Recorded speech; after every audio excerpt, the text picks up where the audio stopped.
Oh, my stars and garters. Welcome to the Comic Book Club. I am your host, Jamil Payne, and with me today is my co-host, Amanda Comey. How are you doing today, Amanda?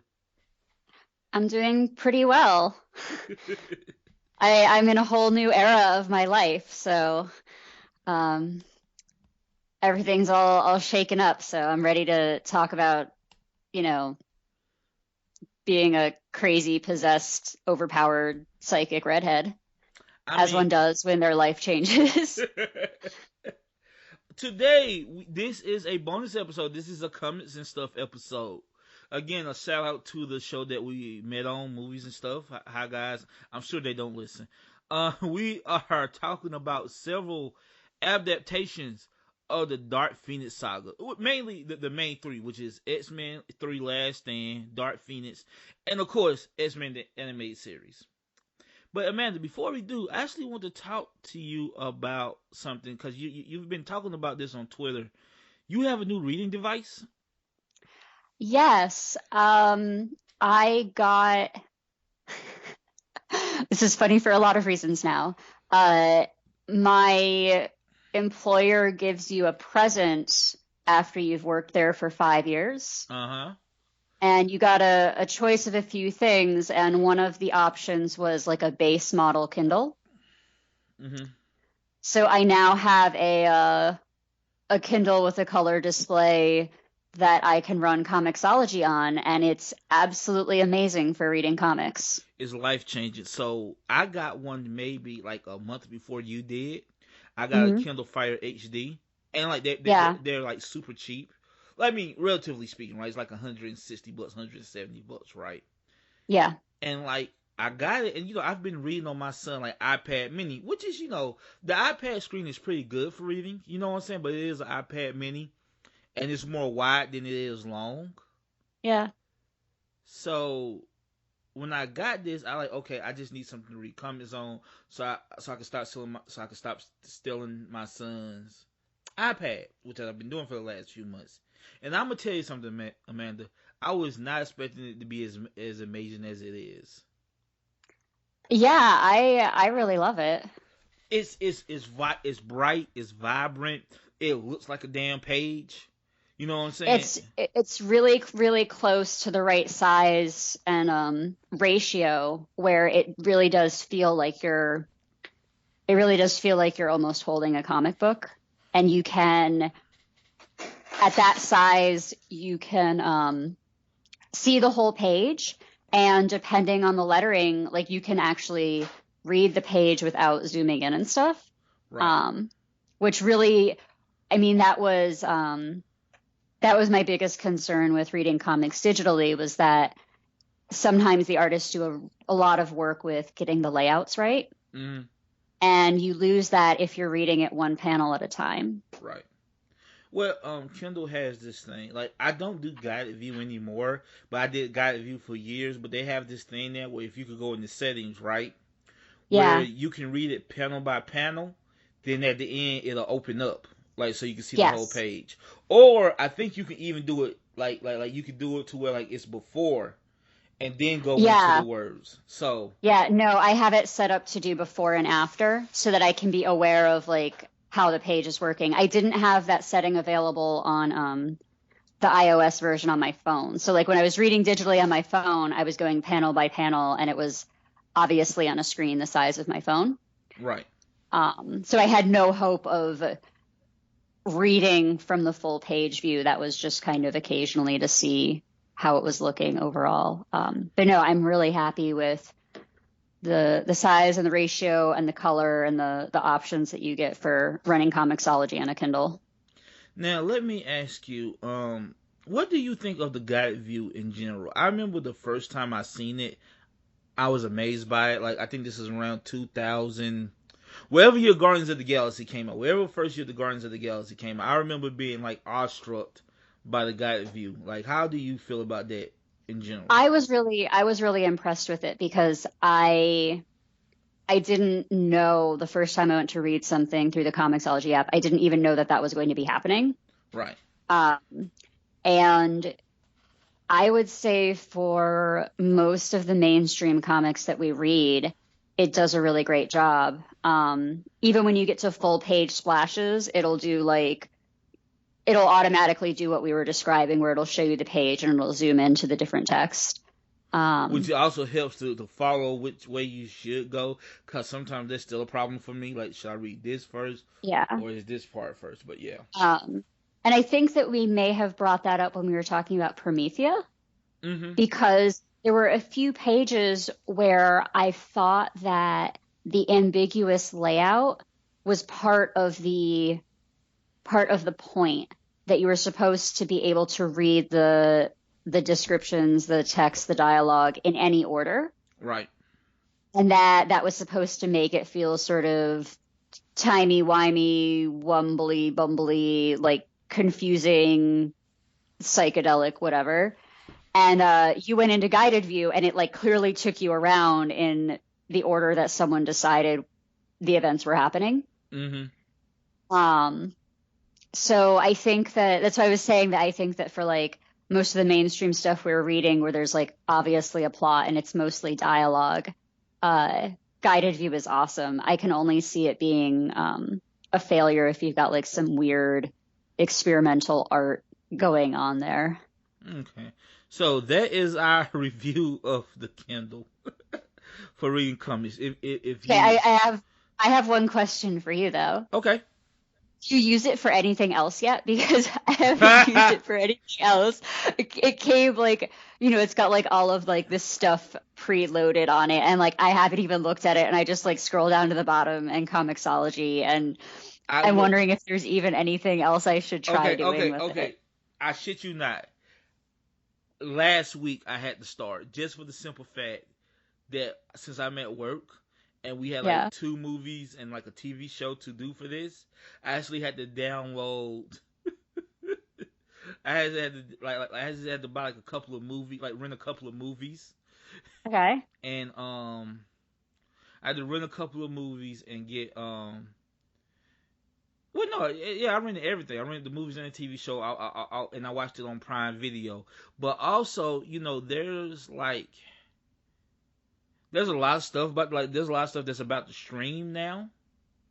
Yeah. So, like, I actually, after like 2 months, decided to put some apps on there. But before then, no, it was just my reading device, and it's still 99.9% my reading device. It just I had the Comixology up. I just moved it to the top, to the first thing that I can tap, and that's all I was using it for.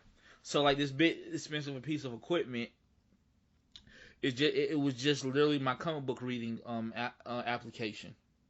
Yeah, and I mean the price for the base model is right for that though. Like, yeah, if I barely use it for anything else, I think that after a year or two it'll be worth having had it.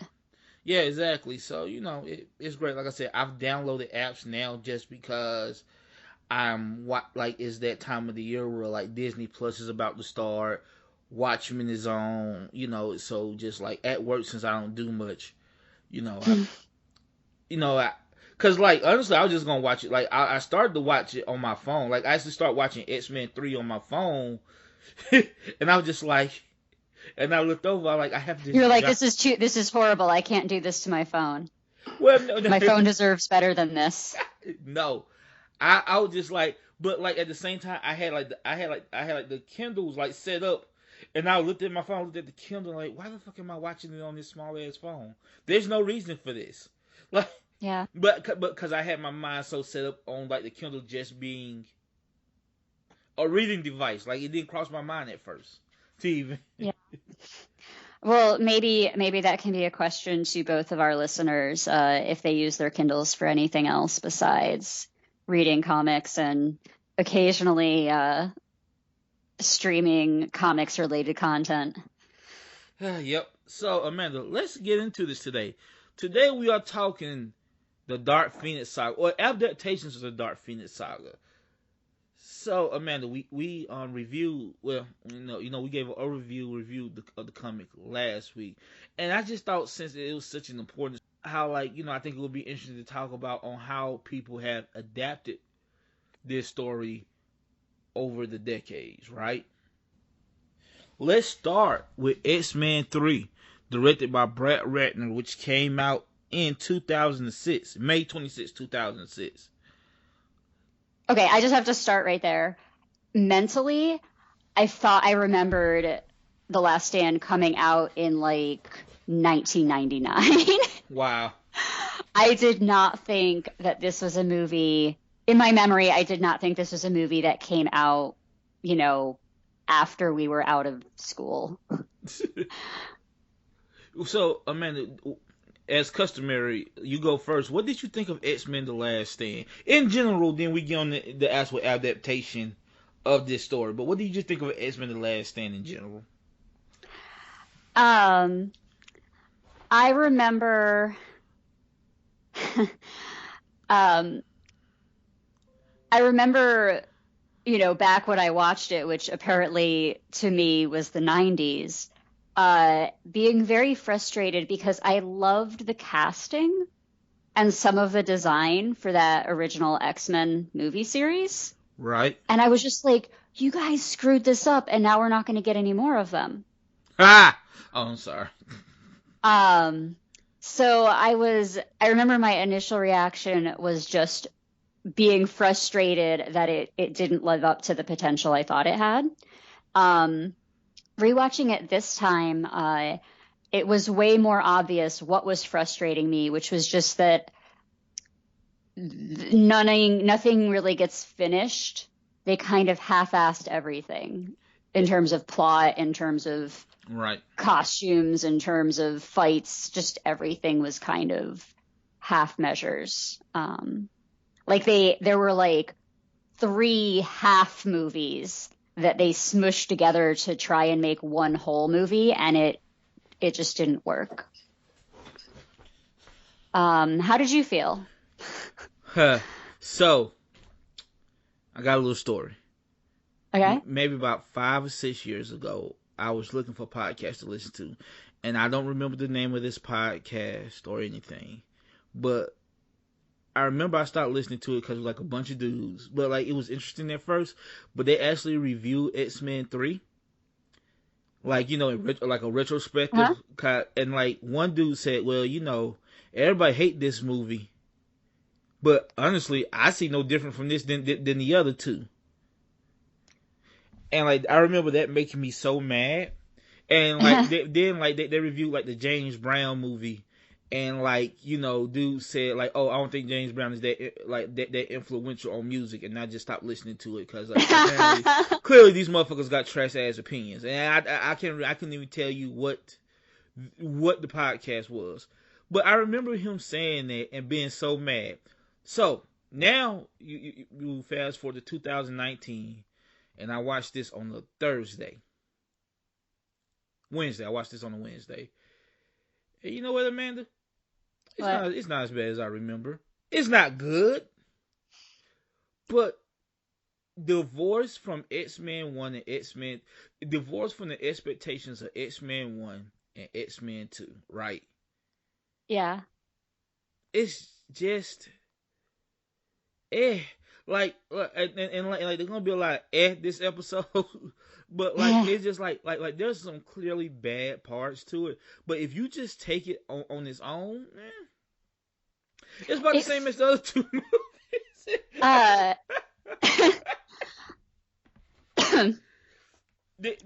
Go ahead.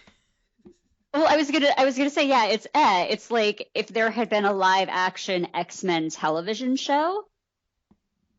This would have been like maybe like a mid-series like cliffhanger episode or something, like Right. a two-parter for a live action TV series. It just doesn't. You're right, and it's maybe not fair to grade it against what it was expected to be. No. We absolutely should. Cause man. Well, I mean, I guess the point is how do you screw up an adaptation of like one of the best comic book storylines ever? Well, man, they did it twice, so obviously very easily. But no, it just strikes me like how much politicking is clearly going on. Mm-hmm. Like behind the scenes politicking, like all of a sudden they decided Storm should talk more. That's because at this point Halle Berry had won an Oscar. So like, well, now we gotta give her more speaking roles. You know what I'm saying? Clearly Yeah. they killed James Marsden because he went with Bryan Singer to do the Superman movie. You know what I'm saying? So like, there's all this stuff at play here. Like, it focused heavily on Magneto because at the time they was planning on doing a Magneto, like, prequel series that ultimately became First Class like a few years later. But there's one thing I could say positive about this movie, Okay. and it is its greatest strength and its greatest tragedy. And I wonder if you agree with me. Kelsey Grammer as Beast. Mm. I've wanted Kelsey Grammer to play Beast since 1993, before they even thought about an X-Men movie. And we finally got him, and he's great. And it's a goddamn shame that it's stuck in this movie and he never did it again. Cause he's perfect, right? Yeah, no, he like I said, the casting for this original X-Men series was great. and like when he says, "Oh my stars and garters," I almost Yeah. cried. It was so perfect because that's Beast saying, and I was just like, "Oh, I'll never have this again." Like if I want to see Kelsey Grammer at Beast, I have to watch this mediocre to bad movie. That's the only way I can get this. That's the only way I can get Kelsey Grammer as Beast, and it hurts, man. It hurts me so fucking much that he's only in this movie. Hello? Yeah. Yeah. Okay. You got anything to say? I'm just giving it a little space because it's very emotional for you, Oh, obviously. no. I'm playing it up a bit, but no, it just frustrates. Like that's the thing about this movie, that in certain parts it's so close. You can almost see where this could be a good movie, but Yeah. then it doesn't. Then it just don't. And like, I'm gonna tell you what made me mad is the Storm speech with Rogue. Right? Like, you shouldn't have to change yourself. You shouldn't want a cure. Yeah, that's okay for you to say, sexy black lady with weather powers. Yeah, it's a really interesting And Rogue didn't call her on her bullshit. Like, hey, yeah. Yeah, that's supposed to be a conversation about privilege, right? yeah, like, and I'm not even one for a conversation about privilege. But I get it. She can't touch nobody. Yeah. I can't even imagine what sex would be like. but But yeah, I it was just like, you shouldn't, like, why is she so militant? Why are they making her talk? Um, okay, well, I mean, maybe we should talk about some of the story elements from this adaptation that like worked and didn't work. So you just brought up the fact that they had this like mutant cure Right. storyline. Oh, And some of the drama was that certain mutants are like, yes, please, and other mutants are like, no, I'm essentially Superman right now. Like, you're not gonna, like, you can't do this to me. Um, which would be compelling if this yeah, also didn't have the Dark Phoenix and the death of Professor Xavier in it. yeah, yeah. um, those were too big. Those stories were both too big to be jammed together. Um, I feel like that was my main complaint was that the Dark Phoenix saga didn't need more content. Yeah, because God knows it has enough already. Right. And they kind of, to make room for their other stories and for their extra dialogue for actors who needed to be paid more, they took out so much from the Dark Phoenix saga that it was almost like the significance of it was ruined, and they weren't, first of all, they weren't brave enough to make it weird. Right. Like, part of the fun of the Dark Phoenix saga is that you get like, possession by a cosmic force, right? That's pretty cool. Yes. And in the tradition of comic book adaptations of that time period, they were like, no, that would be too weird and scary for our audiences. We'll make it like psychic trauma or something. Um, which Tom. is a nice like layer to add to it maybe, but it's like, okay, so she was always, it just, I don't know, it takes away some of the, okay, surprisingly, it makes more sense to say that she got so overpowered by being possessed by a cosmic force than to imply that as a human she was always that powerful. Right. Um, yeah, it just somehow makes less sense when you take out the weird space crap. You see, Amanda, you seem to be struggling to explain how bad this is. I am. How just I mean, ill-advised. yeah, they stripped it down to Jean Grey is resurrected.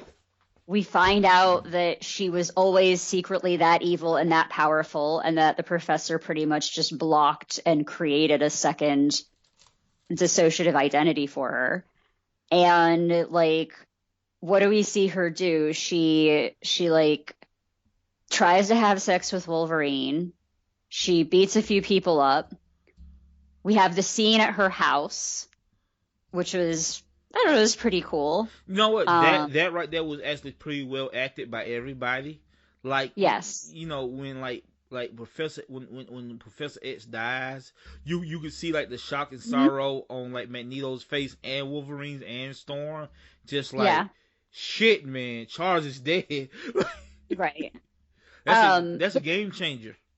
Yeah, but then after that, she puts on vaguely Victorian inspired clothing for literally no reason. Long trench coat. Um, yeah, and then we don't even really see her fight again until the very end. And like her purpose is not really known or what she's trying to do. You know what I'm saying? Like she has Yeah, and there's no far goal. less, right, there's far less of the like if they made it, they emphasized, the significance of Logan killing her Which I'm over her relationship with Cyclops. that's actually what I was about to get to. Right. This is the first time I had Wolverine fatigue. I've never been the biggest of Cyclops fans, especially back then, right? Wolverine was my favorite X-Men as he is with everybody. But it felt so goddamn wrong that it was him and not Scott. Yeah. Like right? Like Well, I mean, it would have been, I would have been fine because I did think it was interesting that Wolverine's power was uniquely suited to be able to fight her in right. this incarnation. But we should have at least seen Scott trying. Like, It, is it really the Dark Phoenix saga if Scott doesn't spend, hours convincing people that Jean can be saved and that he loves her and that she deserves it? And, no, you know, it's not. it's not. You know what? I hate the backseat direct, right? But if it was me, this is what I would have did, right? Mhm. Scott would have tried to save her, and he couldn't. And at that point, he realized he has to send Wolverine in to kill her, right? So you sending like the other man that loves her in to kill, like it would have been a Like, nice, like complicated, like thing. You know what I'm saying? Like fuck. yeah, But no, they didn't do that. They just take Cyclops out in the first 10 minutes of the movie, and it becomes about Cyclops and Jean having this great love affair, and they never actually did. yeah. Could you imagine how Can you imagine how awesome it would have been if, like, as Wolverine is like struggling through like the psychic maelstrom towards Jean, like Cyclops is like 100 yards behind him, like blasting things out of his way and like clearing a path so he can get there. Yep, and like Like crying, if all of them had been working together to like clear a path so that Wolverine could get close enough to like finish it, you and know? everybody's conflicted because it's Jean. You know what I'm saying? Yeah. It's there's so much shit that you They yeah. that you could Yeah, have did. they dropped that so we could watch so we could watch what's her name run through a building and save a mutant with anti-mutant powers that like we don't even know where that kid ended up after this. Like what did they No. do with that kid? What happened to the cure? Like why was everything like what I don't understand. Nothing got resolved, nothing got finished. Why do you randomly throw Angel in here? Like Yeah. Yeah. I will say this. My favorite performance besides Kelsey Grammer is Ian McKellen as Magneto. This is kind of his movie. Yes, he did great. And like I love the line when Pyro was like, "Well, Charles Xavier sucks. I would have killed them." He was like, "Nah, bro, nah, nah. You don't talk about Charles like that." Yeah. Like like nah, you don't get it. Like yeah, we don't like you. Like yeah, we fight, but like make no mistake, this is like that's my best friend. That is my hero, like life mate, soul mate. You don't get to talk about Charles Xavier like that. And like that's also one thing I dislike because like I remember liking Pyro in the second movie because he was kind of conflicted. Yeah. In this movie, they just made him a straight up psychopath, Yeah. and I'm just like that don't really jibe well. That really don't jibe with what was in like X2. And like that just go back to what I say. It's just like this movie, I'm working out expectations of what these storylines will go that they never actually went.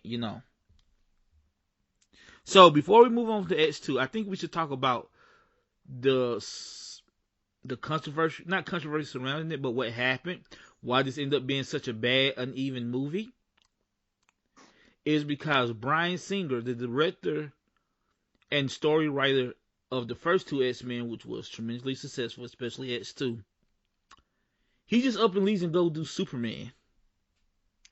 And this was like the Superman Returns one, Yeah, right? yeah, and took The sad Superman one. and took his writers with him. Well, it's kind of a dick move, but Yes. So, because of him leaving, he fucked up two movies. The movie he didn't direct and the movie he did direct. yeah. So, like I just want to read to you, Amanda, what S3 was supposed to be. This is from the writer's mouth, okay? Okay. So apparently, Cyclops will play a big part in this movie, and it was started with him crying like he does in this one. But eventually, what he does is he gets angry. He said maybe we were just a little bit better. We could have saved Jean, right? Yeah. So then he builds the danger room and is driven to train and to get better. So like what happened, like cause what happened to Jean never happened again. And the emotional arc is between him and Jean. And what happens is Jean is freeing mutants all over the world, and she decided as a godlike force that she was going to put it into this conflict. And eventually Cool. yeah, exactly, much better, right? And eventually they convince her not to, and she goes lives in, and she go kiss Scott and go live in the stars. Cool. Don't that sound like a much better focused movie, like with actual character development that we care about? Yeah, I mean, we we kept coming back to the original story was such an emotional thing. It was about relationships. It wasn't necessarily about psychic powers. That was just a way to show relationships. And like Well, this movie does the one thing that all good X-Men story do is no matter how much they fight each other, I don't care what it is, every X-Men story it feels like almost end with everybody having to work together, the good guys and the bad guys, cause honestly humans be tripping and we got to band together. Like, yeah. all right, Sabretooth, I guess you my friend for the next 30 minutes. Let's go save the universe. I don't know. So okay, so that's X3. Let's move on to 2009's.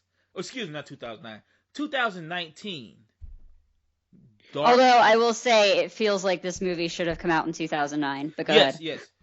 2019 Dark Phoenix, directed by Simon Kinberg, the person that wrote X3. One of the people that wrote X3. One of the two writers that wrote X3 wrote and directed the Dark Phoenix. Who the hell thought that was a good idea? Oops. Like,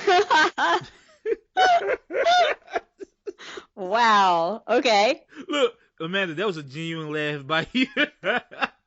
Yeah, I hadn't heard that. Wow. You know, Great. I ain't wanted to blame like white men or why white people are successful. I'm never one to blame them whether it be true or not. I just feel like that doesn't help. But then it just proved that white people just white dudes just fell up. Like, Yeah, a little bit. Yeah. like all the ingredients was there for perfect, right? Bryan Singer is a giant dick and possible pedophile, so he just kind of slid his ass in there like, hey, I can do it. Yeah. You want to distance yourself from Bryan Singer? That's fine. I'll do it. Wow. Yeah. So Amanda, what do you think of 2019 Dark Phoenix?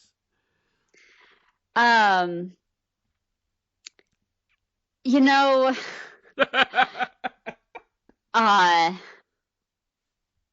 I think Sophie Turner did a great job. Really? Oh, okay. Go ahead. Finish. I I like that they did a little bit more to show the power of the Phoenix. Okay. Specifically, I really liked getting to watch her fight with Magneto. Mm. And I liked the little Superman-y moment where, you know, we see Quicksilver running and she's like, nope, I'm fast enough. So I liked that they did a little bit more to show us through action how powerful and how dangerous she was in a way that like couldn't be ignored. And also, you know, like we get to see Fassbender's feel. He's like, oh shit, this is the first time I've had to like really work at anything like ever. And I think like this is the first time in my life I may actually lose. And it's to someone where if maybe I had just been a little nicer to her like 10 minutes ago, I wouldn't even be in this position. Right. So I liked that they added that. I liked that they weren't afraid to at least start it in outer space and let us know that like, yes, it was, you know, the trauma and the evil and that was inside Jean already, but that the power level and the escalation of everything was triggered by something foreign. So I liked those elements. What the hell were these the alien villain guys? What? Those are the aliens she kills in the comic books. In the comic book, the Bari.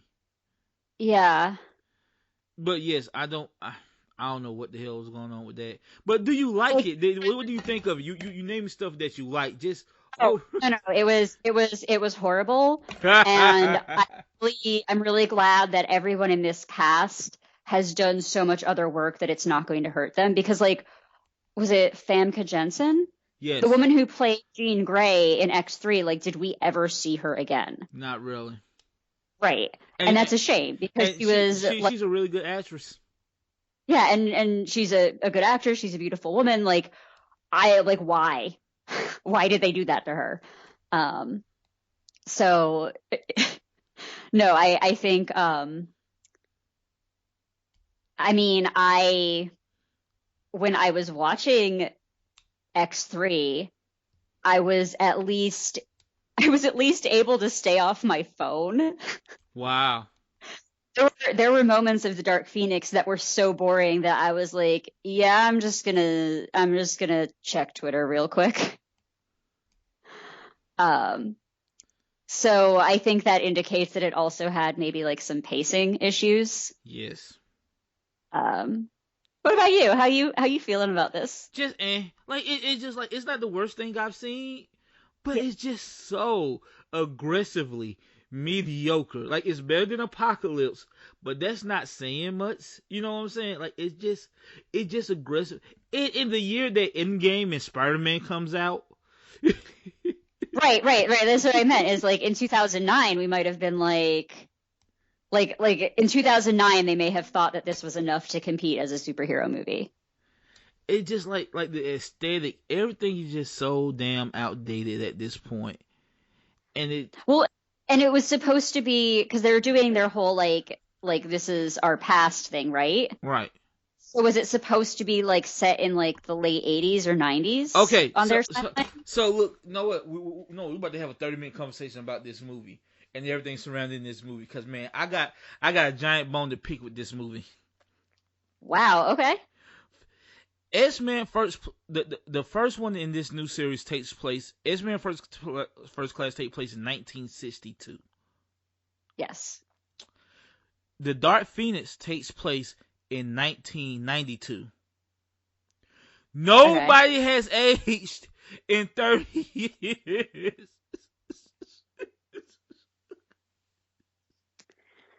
like, Yeah. like they care so little. Like it's just indicative, and like that's not a small thing. That's not like a nitpick.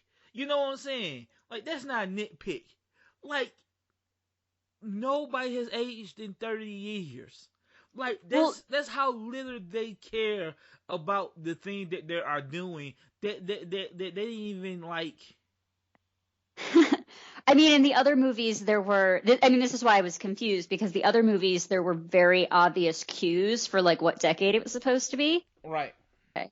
Um, in the other movies in this series, there were really clear indications of what decade it was.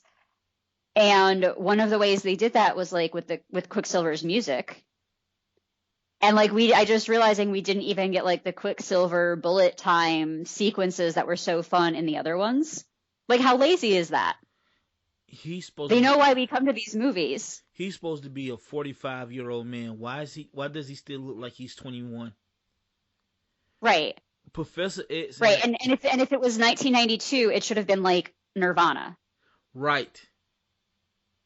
We should have had he should have been wearing like flannel and like Docs, and he should have had Nirvana on his headphones this time, and But we no, should have he wouldn't had have, because you know why? He's supposed to be a 45-year-old man. I'm, right. But like if yeah, I know, there I was, know. I guess what I'm saying is just that there was no indication of like when in time this was supposed to be happening, and that was something that obviously at least like the costume designer had fun with in the previous movies, and that just, like they just got so lazy. It just and like this has been a problem since like the since Apocalypse, right?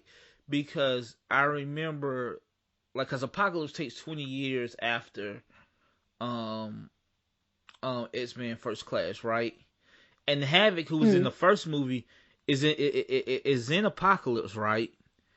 And he said, "Yeah, this is my little brother Scott." But Havoc looks like he's 28.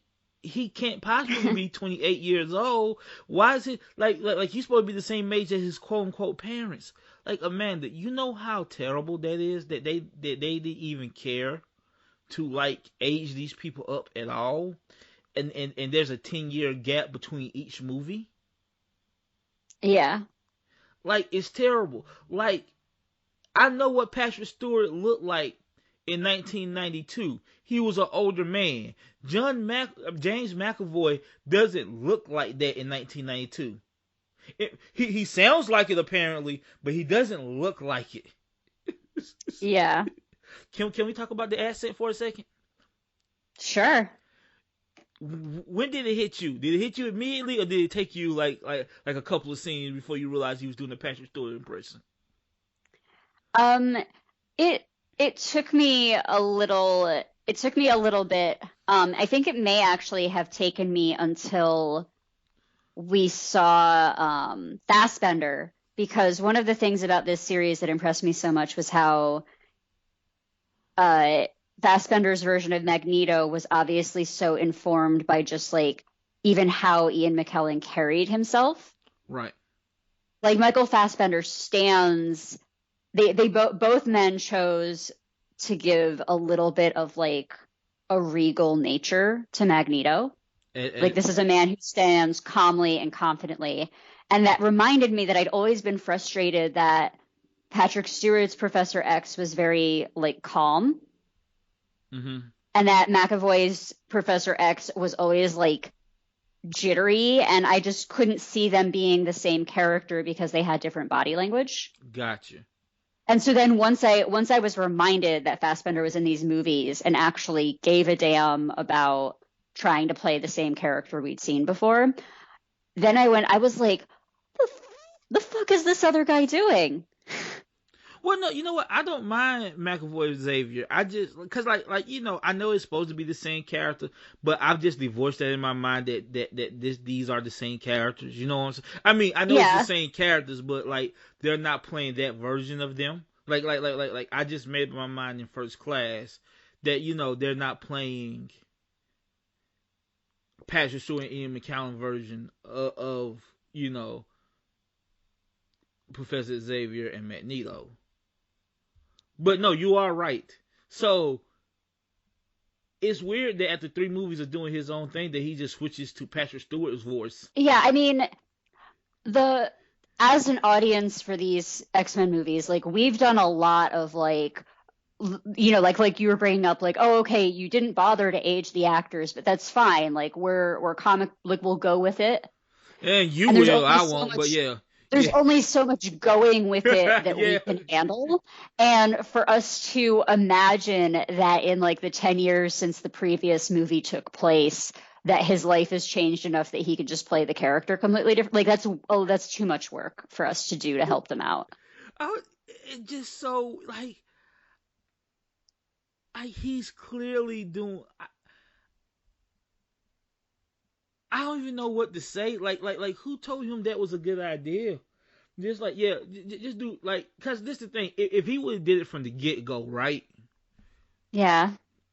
it wouldn't be as weird, right? It's just the fact that in the fourth movie he decides to do it. It's like Wait, have we really had 4 of these? what? Oh my God. They just like run together in my head. Yeah, Go ahead. yeah. And only first class is only the one that's actually like really good. Like people like Days of Future Past, and Days of Future Past is alright. Yeah. But honestly, only first class out of these, like the acting is exceptional. You know what I'm saying? The acting is always good because you got all these good actors. But like only one of these are actually ever like is actually good. That's the first one. I do appreciate them. We talk about making Jean unlikable, right? How Claremont and Braun wasn't scared to make Jean unlikable. Right. That moment she made Professor X walk up them steps telepathically was so fucked up in so many Yeah. ways that I applaud it. Like, there's a lot of criticisms you could lay at the feet of this movie, but that right there was done good. This almost like some body horror going on right there.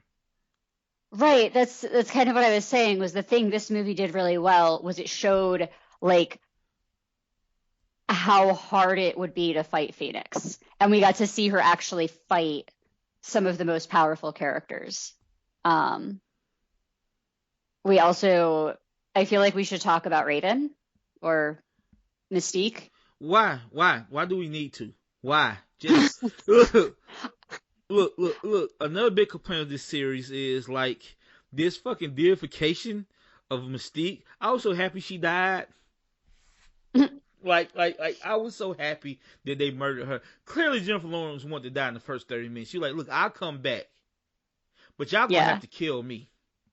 And like she's over the makeup because the makeup looked terrible. Like, Yeah. look, you know what someone said? Okay, I might have to cut this out because it's kind of crass, right? But there was this meme going around showing like her from Jennifer Lawrence from this movie, right? And it's Yeah. like Rebecca Romaine didn't fight a bunch of dudes and slide on her pussy for you to disrespect her like this. And as crass as that is, I kind of agree.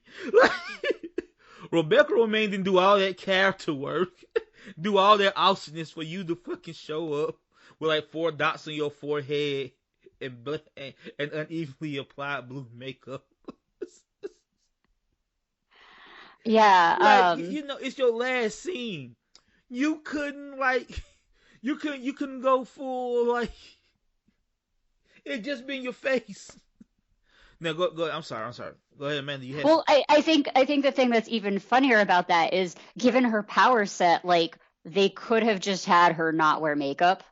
Right. They could have even cast someone else and been like, Mystique just wants to pretend that she looks like Anna Kendrick now. Well, no. Okay, Amanda. This is the problem, Amanda. Like she didn't. Yeah, No, no, no. The X-Men are very good at predicting on future female Oscar winners. Cause if you watch First Class, right, Mystique is a bigger part, right, and that's fine, right. If you want to give her more like backstory, give her more like stuff to chew on. That's actually okay. I'm okay with that. But after Jennifer Lawrence won that Oscar, yeah, they made her like the star. yeah. And I have a problem because that's not Mystique at that point. It's a whole different character. It's no longer Mystique. Like, she's like Katniss now. She's Katniss with blue makeup all of a sudden. You know what I'm saying? Like now all of a sudden she's not a cool assassin anymore. Now she's like, you know what I'm saying, like the mutant savior everybody looks up to, and it's just like that's not even the same character. That's not the character in the comic books. Yeah. That's not the character Rebecca Romaine Stamos played. It's not Stamos anymore, just Rebecca Romaine. I'm sorry. But like, Right, she's married to Jerry O'Connell now. yo, Rebecca Romaine O'Connell. But No, I think it's just Rebecca Romaine now, but I just think it's really cool that she left John Stamos for the guy from Sliders. no. First 3 seasons of that show is really good. But yeah, so it's just like they had to give her a bigger part because she's a bigger, like she was contracted to do these movies, but now you have Oscar winner Jennifer Lawrence. You know what I'm saying? So what do you do with her? You turn her completely good, make everybody loves her, and at that point it's just not even the same character. And it's like the Wolverine thing where it detracts from everybody else. I was gonna say, I feel like they were almost aiming for how can we do girl Wolverine? Yeah, Like which X-Men character is kind of an anti-hero, you know, edge lord, cool kid that we can turn into a million toys and a million spin-off shows and all of this stuff. And somebody was like, "Hey, Mystique would work," and they're like, "Yeah, she would." And then they tried. she would, but I think Jennifer Lawrence is miscast as the edge lord, edgy girl. Yeah. Like so there is that, but like it just. So I was happy that she died personally, but like maybe that's just me. I was like, please get her out these movies. She don't want to be here. You shouldn't keep her. While we're talking about wasting actors and actresses, Jessica Chastain as like You see, I was even gonna bring that up. boring alien with poorly defined power set and just generic grudge. Super weird. Look, generic grudge, and again, really like undefined like goals. Like, what exactly are you trying to accomplish? Exactly, and Yeah, like I think she wanted to use the Phoenix Force, but like she hated for it. what? Yeah. I think it was to colonize Earth. I I think. don't, I don't, why can't we remember? Mm. Why is this movie so bad that we don't even understand and can't remember? So look, I watched this movie at work, right? Well, I started to watch this movie at work, and I have my partner who works with me, and we usually watch everything together when we at work because there's not a lot to do. And even if it's bad, we'll still watch it cause just to kill time, right? He got so Yeah. bored, he got on his phone and left. That's what I was saying. Was I I know, I the know. I'm backing you up. He just left. You like, you know what, man? I can't even do it. Yeah, I at least, was able to focus and finish watching X3. And you know what? I think this is a better movie than S3, but it's so generic that it doesn't even. It has less character. If that make Yeah. any sense. Let's see. What else can we talk about with this adaptation? They finally do something with Cyclops. I appreciate. You know what I'm saying? Mhm. The problem is he's way too young.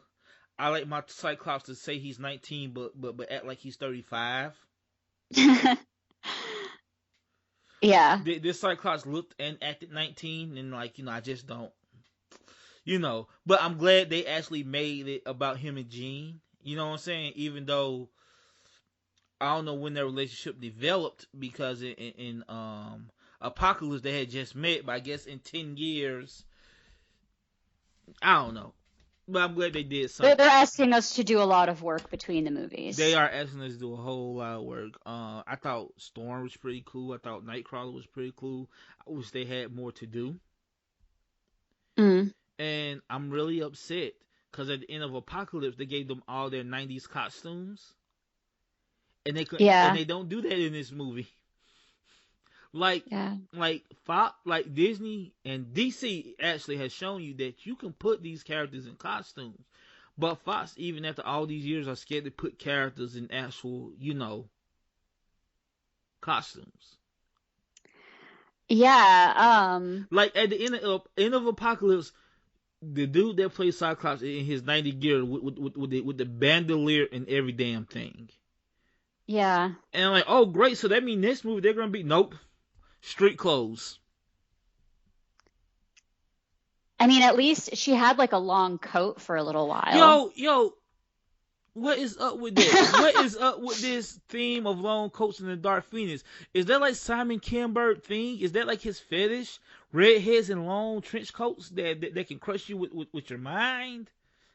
I mean, I think it's maybe just like it's like the long coat is just like a little bit badass and like slightly like I feel like it's just like reminiscent of a costume because they're too afraid to like actually have her, I don't know, Could you um could you imagine? full.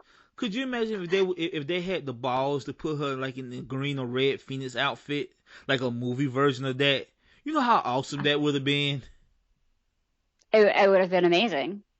Like I would have loved it because you know, I feel like that was part of the fun of the Dark Phoenix character was that she wasn't just like angry evil. She was also like indulgent in like everything. And part of that was like, hey, I decided to possess a gorgeous redhead. I'm gonna show it off. I'm going to enjoy being sexy. and And you like that entire dimension is missing. and you know what? I do applaud them on adding at least a little bit of that. She's like it feels good to do the shit that she's Mhm. doing, even though she feel bad about it. Like um Yeah. I really do appreciate that they added a little bit of that back in there, because that's completely missing from X3. Is there so man? Is there anything else we can say about this movie? Well, I think the only thing I can add is an excellent segue to, how could they have done this well? Hmm. They could have just used the comic book. No, what? Oh no, there is one thing. No, what? On that note, Oh no, you got one more thing? no. Actually, this is related to this segue. This came out the same year as Infinity War, right? As Dark Phoenix. Yeah, Dark Phoenix came out the same year, this year as Infinity War, and Infinity Gauntlet was last year. You mean Endgame? Endgame, yeah, Endgame. God damn it, yeah, Endgame. Endgame and Infinity War came out back to back years, right? Which is these emotional dimension, like time and planet hopping movies, right? The Hmm? biggest sin of these later X-Men movies, and especially this adaptation of Dark Phoenix, is just how small it feels. Yeah.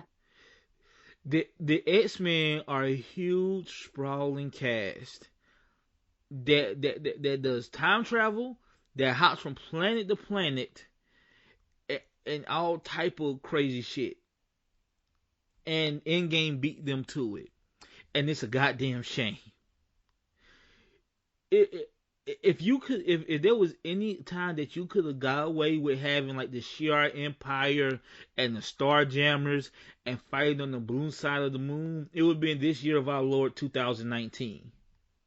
Yeah, for Because sure. Avengers showed us it can be done, and like that should be the realm of the X-Men, and that's a damn shame. That's just how small these movies feel when they should be epic, when they should be sprawling epics.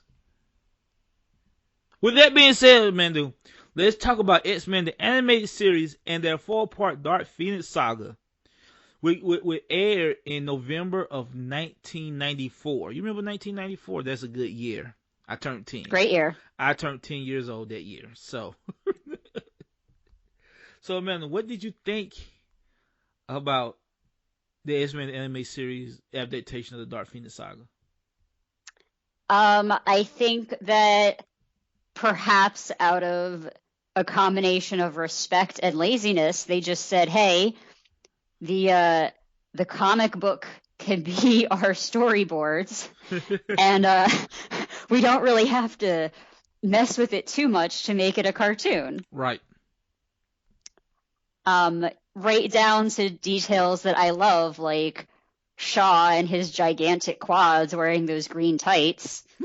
Hellfire Club does not skip leg day, friends. They do not. We're just gonna, yeah. No, I mean it's like why would you imagine that you could do it better? If you like the original story, why would you try to change it? So yeah, that's where I land with it. What about you? They actually put Emma Frost in that fucking lingerie in a kid's cartoon. They did. That was my first thought when she came walking in, like, oh, they actually did that, huh? Like, you couldn't do that now. But somehow they made Jean a little less sexy. Same costume, but they gave her tights. But they ain't feel the need to get Emma Frost tights on her legs, so she just in drawers and a bustier. Yeah, I mean, why not, man? It is a 1994 like Saturday morning kids cartoon. So yeah, okay, I got a controversial opinion about X-Men the animated series. Do it. It's not as good as we remember. It's not great. It's not great. Like, I know, like it's weird to me that like when we was kids, like, man, what's better, Batman the animated series or X-Men the animated series? I don't know, man. They neck and neck. You know what? That's an insult to Batman the animated series. Look. No, I agree. It's definitely like one of those is definitely better than the other. Like, one has aged way, way better than the other. And like, man, I'm watching it, and you know what? It's still good. I love it, right? I'm not saying I don't, but man, the voice acting isn't that great. The dude playing Professor Xavier, like to this day, is like top 10 worst voice acting ever. Jean, open your mind to me. Where are you, Jean? Then, like, of course, then, like, if anybody wants to, go to YouTube and type in Professor Xavier's scream, and you can watch 10 minutes of some of the worst acting scream in animated history. Do you know about this, Amanda? I don't. You remember Professor X's scream from the show? Not really. It's very famous. It's very famous, and it's terrible. I might insert a little bit right here.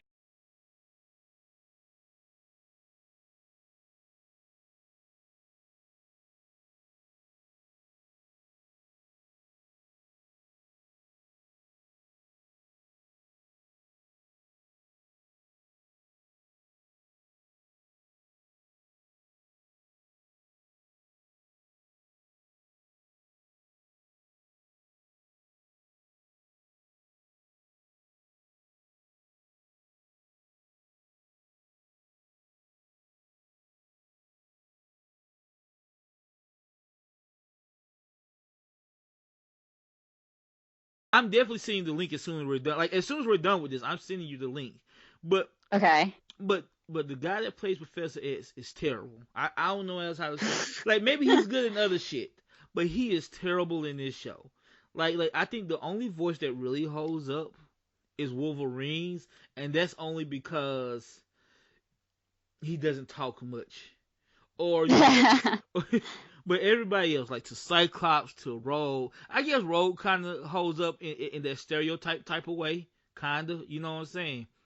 But Yeah. Gambit is terrible. Like Storm just talks like a Shakespearean actor. Look, the voicing is not good. Oh, Beast, I guess the guy playing Beast is pretty good, but that's about it. Oh, Scott, help me, Scott. Jean. I'm sorry. Well, like I said, through a combination of reverence for the source material and laziness, they managed to, at a minimum, not make it too much worse than the comic book was. Play the drinking game with yourself for these 4 episodes. For those 4 episodes, anytime Cyclops says Jean, just take a shot. You'll be dead by episode 2. Yeah, that's no, but I mean. Okay, look, I loved it. Okay, it's good. It is accurate as it can be. Like I don't agree with them using 80s Dazzler. Like I think that's not cool. They should definitely use 70s Dazzler. I don't give a damn how outdated it is. Okay, but she was in it. Yeah. And they did adjust her role a little bit. Mm-hmm. And I actually really liked them adding the element of, because I mean, we talked before that it was kind of interesting that Claremont's version has, I don't know, essentially Scott and Jean are very open. Yeah. And I thought it was very natural for them to say, oh, like Jean sees Scott hanging out with this other beautiful woman who's a mutant. Like it would be natural for there to be a little bit of jealousy there and for that to play into her descent, even in a small way. Oh, I love that scene in the bed when she's like, you would want to hang out with another woman. You're like, no, it's not even like that. Yeah. And she even, I think when she's feeling better, she's even like, oh, like, I know I shouldn't be upset about it. And so you can see like the difference between the Phoenix character and the Jean character. But, so like, I've been there. But the costume was wrong. Yeah, the costume is wrong, and that upsets me. But that's fine, man. Yeah, it's fine. It's okay. You know what? I didn't used to care about stuff like this, but the more I read comic books, the more I care. Like what happens is you become the thing you hate. Like, yeah. So all of a sudden I care about these things that I never cared about before.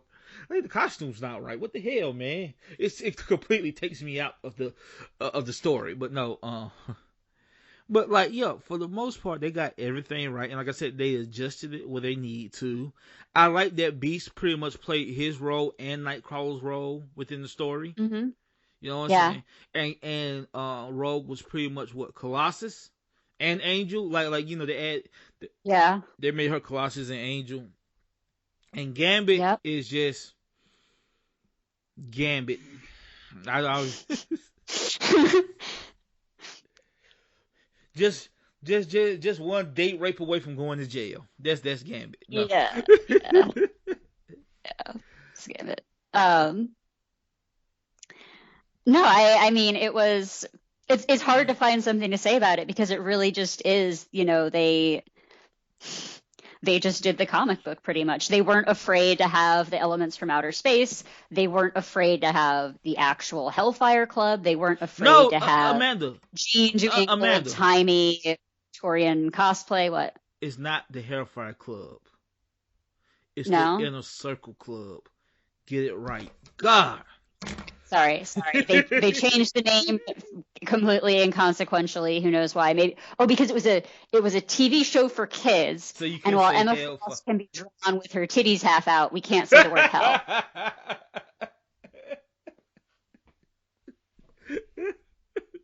Just setting the standards right there for this is how the patriarchy works. Titties good. Hellfire bad.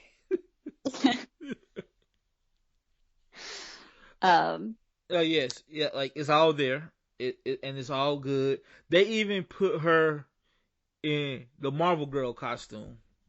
Yeah. Now, look, maybe I need to go back and watch it. But did they do the pose from the cover? I don't remember. You Like, mean the one he's like holding her and they're like fighting yeah, yeah. Did they do the next pose? to each other? Because if you were going to do it, this was the time to do it, right? Like, if you're Uh, I'm not sure. I was still just so in awe that, we actually got Lalandra and we got like all of the space weirdness and like you said, the Marvel Girl costume without there even being a lot of explanation because like she didn't wear that costume in the TV show. not at all. So if you were a kid who'd been watching the show, I mean, I guess maybe you would just assume that was from like an episode you didn't see or something. But like they didn't feel the need to explain everything. They were okay having details that weren't completely explained. They had the Kree World Mind and the Squirrel Queen in the episode.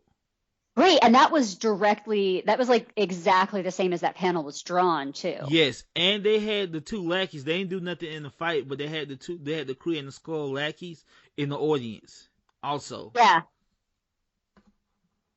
Yeah, like I said, either smart or lazy. Yeah, like it's so damn. No, you see, I don't think it's lazy. I just think it's smart. Like, look, it's not a movie. You're not taking much risk. And they weren't being paid to write new X-Men stories. They were being paid to make X-Men cartoons. So like why would they bother trying to improve or change the material they were given? Right. And you know what I'm saying? So their job is to make the best version of this that they can, given like some of the characters have changed and some of the plot may not add. But I think, look, they adapted it way better than I remember, right? Like now that I've just read the Dark Phoenix saga, like they adapted almost the whole thing, almost panel for panel, which shocked me. I was like, oh, there's major differences. There are differences, but not as major as I remember. Right, and there are differences that make sense. Like, introducing Kitty Pryde was not necessary. No. I liked her as a character in the Claremont story because she was an X-Men character who didn't know Jean, who could give us a little bit of perspective on like because everyone's like, oh, we know Jean, we love Jean, and then this was a character coming in who didn't know her. Yeah. And she was reacting to that situation of like, so, she played a role in the story, but she wasn't necessary. And adding a brand new character in the middle of this saga in a cartoon series was totally not needed. Right. I mean, they added Dazzler. That was enough, right? That. Yeah. Even though it's the wrong costume, I promise I'm gonna let that go eventually. But one thing about this show that maybe they could have fixed, and like again, it's hard to say, right? X-Men the comic is very melodramatic. Mm-hmm. And they translate that shit to the cartoon almost perfectly. And like to see people act this way when it's actually moving, it's kind of ridiculous. Yeah. I want to go to him as a woman. I want to go to him, but as the queen of an empire, I have to be like still. And then she like tears coming out her eyes, and it's just like, yeah, I guess. Like it's so soap opera.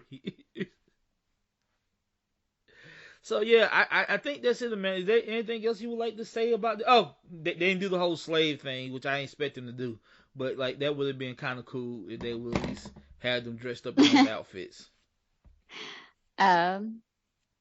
Yeah. I mean the whole scene with the inner circle club was a little fast, but no, I mean, yeah, I'm really glad that we did this. First of all, because I don't think I would have ended up watching the Dark Phoenix movie anyways, like without an excuse. Look, the only reason we did the comic, which we was always gonna do, was to give me an excuse to watch it. Like all this was just an excuse for me to watch Dark Phoenix. Make no mistake about this. Huh? Yeah, I'm glad we got to see that. I am glad I got to revisit some of the older stuff. My husband watched the cartoons with me, and he was way less familiar with it than me, and he was just found it incredibly entertaining, especially the accents of the voice actors and just how 90s everything was and how there was so much recapping and like exposition added to the. I meant to say that it's like a Marvel comic. They recap. There's a heavy recap at the beginning of every issue. I mean, it's even, like Wolverine's punching a guy and he's like, I'm punching you harder than I did in the last issue, right? Yeah. And then there's like a little editor's note, like it's practically that level of being a moving comic book. So I was very glad for the opportunity to like revisit all of this stuff and to finally have read the original Dark Phoenix saga. Great experience. So, one more thing, Yeah. the Wolverine descent to the top, they did that. Even though it's a bit truncated, they did it really well. I like the That part, good huh? fight scene, fighting all the minions. Yeah, and like the scene in the comic book where he's talking to the dude is very reminiscent of the Dirty Harry scene or Do You Feel Lucky Punk. Yeah. He just says it in the show. He just says, "Do you feel lucky, Punk?" They made something that was kind of implied, explicit. That Yep. that's his dirty. And I love the scene when he comes out of the dumb waiter with the champagne and he's talking about terrible, Yeah. terrible year. And I just like to think that like he was drinking it just off camera before. Yep. Yep. Like, oh well, while I'm on my way up, I guess I should drink this. Cause in the comic, that's what they would have did. Yeah. Yeah. So, okay, Amanda, I think that is it. I think this was a fun episode. Amanda, what are we doing next week? Since we now got details planned down. Yeah, we are going to be looking at Squadron Supreme, the I believe 1985 version. Yes, I'm gonna tell you who is written by Vamp for a second. Okay. Vamp for me. Okay. This book was recommended to me by David Gallagher, actually, who I ran into at Baltimore Comic Con. And I looked into it a little bit based on his recommendation, and it sounds amazing. It sounds sort of Yes. I don't know. Yes, it's Squadron Supreme. The cover has Alec Ross. It's written by Mark Greenwald and drawn by Yeah. John Buscema, which is a legendary. Well, that's a legendary writer and artist. So Right. it's a miniseries. It's 1 through 12, and you can Yes. just buy the tray, and you'll have the whole story. Yes. I'm very excited about this. I like when people give us recommendations. And I've met David before. He lives in Frederick, or he lived in Frederick, which is where I'm living now. So my local comic book store was like his local comic book store. And he said specifically that he remembered I had written for the Outhouse for a while, and he said he'd thought about this series recently and specifically wanted to know what I thought of it, which I thought was a very polite thing to say to a stranger that you see like once every 2 years. So and got to at least and you read gave it him for. and you gave him the pitch of the whole show, huh? That's thank you, Amanda. That's how we do it. Yep. Like, well, I can see you now. Well, actually, I have a show. Yeah, man. You wanna come on and tell me what you think of it, why you recommended it for us. And he's got his own book, which we may take a look at as well. Yeah. The Only Living Boy, which now has a sequel, The Only Living Girl. Nominated for a few Harvey Awards and other stuff. Okay. I read the first arc and I liked it, so we will take a look at that for next time. Right, and to know, December is Alex Ross month. Why is it Alex Ross month? I don't know. I just decided it'd be a good month to review a bunch of Alex Ross books. Honestly, that makes sense though, because if someone bought me a comic book and I opened it up and it had Alex Ross art, I would be like, yeah, Christmas. thank you. Look, Christmas. Yes. Yep. Christmas comes every time you open an Alex Ross book. So that's what we'll be doing. Like, I think we have 3 episodes in December, but we might squeeze in a 4th because we'll talk about it offline. But yeah, we're definitely doing 3 Alex Ross books to be named probably next week. Okay. But that, We're kicking it off with an Alex Ross cover. yes, we are. Oh, you know what? Damn it, Amanda. That's why I hired you for free. That's why. Because you make the connections that I can't. Anyway, Can't those sorts of insights. yes, exactly. So that would be the end of this episode. Thank you for joining us to talk about these terrible movies and good show. I am Jamil Payne, I'm Amanda Comey. and we are out.